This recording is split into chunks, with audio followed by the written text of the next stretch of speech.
what's happening in Russia. Putin praises Russian armed forces for averting a civil war.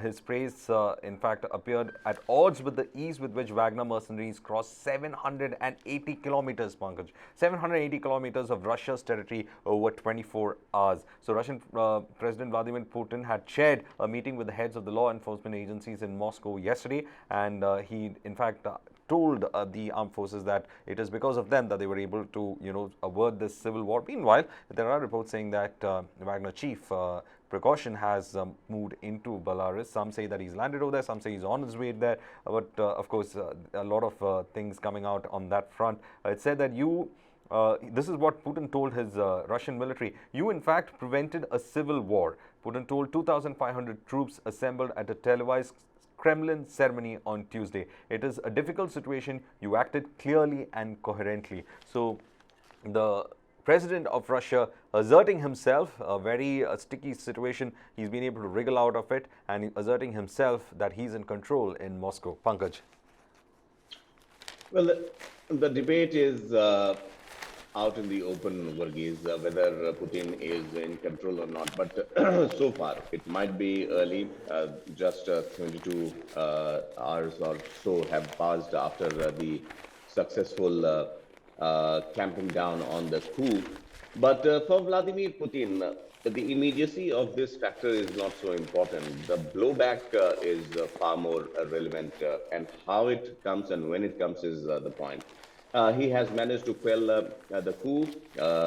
Yevgeny Prigozhin is in Belarus, as we have heard, as per reports, and its 25,000 troops are also placated, and they don't pose any harm as of now. But the rebel within the ranks, that is something that Putin needs to be wary of. And if there are more voices against him like this, it could be possible that a change at the helm could be inevitable. And that is what Putin would be ensuring as of now, because the fight on the frontier against Ukraine is ongoing, and both sides are claiming that they have the upper hand. But yes, this conditional war for not encroaching upon the territory, either residential or for that matter, industrial, that war is more on the lines of gaining more ground, as it would be. But for Putin, obviously, the loss of face that came with this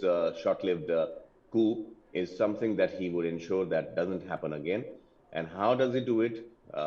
Maybe, well, Prigozhin would be,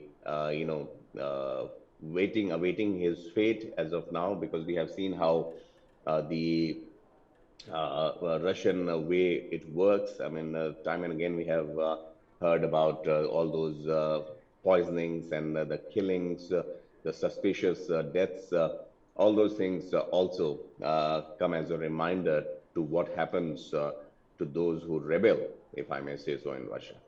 Well, thank you, Pankaj, for in fact joining us. And before we leave you, I just got one more news to put in. It's the last Chinese reporter has left India after visa extension was denied. It was, the last Indian reporter who had, last time when we had come, had said that the Indian reporter had also left Chinese shows. And it looks like now, well, there are no journalists from both the countries in each other's country. And probably this is a sign of the worsening relationship between India as well as China, when they decided to ensure that they eject each other's journalists from their soil. Sad day for journalism, but of course, we keep you posted on what it is when it comes to the newspapers in the morning.